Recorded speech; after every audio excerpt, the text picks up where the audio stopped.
லேப்டாப்ப காணும் தெரிஞ்சதும் நிலா முதல்ல என்ன பண்ண தெரியுமா? என்ன பண்ணாங்க? எனக்கு போன் பண்ணாடா. எனக்கு சோழன் என் லேப்டாப்ப காணோம், ஆட்டோல மிஸ் பண்ணிட்ட சோழன், அதை எப்படியாவது கண்டுபிடிச்சு கொடுங்கன்னு சொல்லி கெஞ்சி கேட்டாடா. பாவம் நிலா. அந்த மண்டைய ராகவ வேற அவளை திட்டிருப்பான் போல, என்கிட்ட சொல்லி கதறிட்டா. நிலா பாவம், நீ என்ன பண்ண? அந்த லேப்டாப்ப கண்டுபிடிக்க முடிஞ்சதா? பின்ன கண்டுபிடிக்காம விடுவனா? சோழனா கொக்க. நிலா அப்படியே ஆடி போயிட்டானே. நான் லேப்டாப்போட வருவேன்னு அவன் எதிர்பார்க்கவே இல்ல. கொண்டு போய் கொடுத்த உடனே அவன் முகத்துல அப்படியே ஒரு சிரிப்பு. நீங்க போய் பிரசன்டேஷன் பாருங்கன்னு சொல்லிட்டு நான் வெளிய வந்து நின்னுட்டேன். ஏண்டா அதான் லேப்டாப் கொடுத்துட்டல, அப்புறம் எதுக்கு வெளிய போய் நின்ன? கிளம்பிட வேண்டியதானே? அங்கதான்டா ட்விஸ்டே இருக்கு. நான் மட்டும் வெளிய வந்து நிக்கலன்னா அவ்வளவு பெரிய சம்பவம் என் வாழ்க்கையில நடந்தே இருக்காது. அப்ப நீ இன்னும் சம்பவத்துக்குள்ளே வரலையா? இல்லன்னா நீ சொன்ன கதையில அதுக்கான பில்டப்பா? இதுக்கு நான் சுச்சுவே போட்டு இருப்பாங்கடா. என்ன? ஏய் அமைதியா கதையை கேளுடா. நான் ஆபீஸ் வாசல்ல நின்னுட்டு இருக்கேன். நிலா பிரசன்டேஷனை முடிச்சிட்டு வெளிய ஓடி வந்து என்ன பண்ண தெரியுமா? என்னடா பண்ணாங்க? என்ன இது?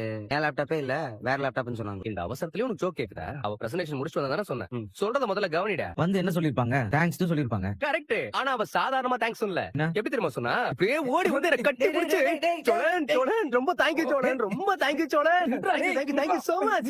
ஏய் சோழா, நிஜமாவாடா? அண்ணா இவன் மேல சத்தியமா அண்ணா லைட் மேட்டருங்க. நம்புடா என்ன? அவ வந்து என்ன கட்டி பிடிச்சா அதெல்லாம் நடந்துச்சு.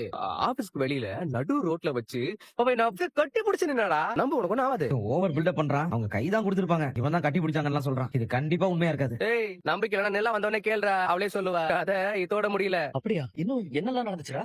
நீ என்ன இவ்வளவு ஆர்வமா கேக்குற? உடனும் நிலாவும் சந்தோஷமா இருக்காங்கன்னா அதை நினைச்சு என்ன விட சந்தோஷம். இப்படி சொல்லுடா என் செல்ல அண்ணனி. நீங்க மட்டும் இல்லனா நான் என்ன பண்ணிருப்பேனே தெரியல. நீங்க பண்ண உதவி ரொம்ப பெருசு.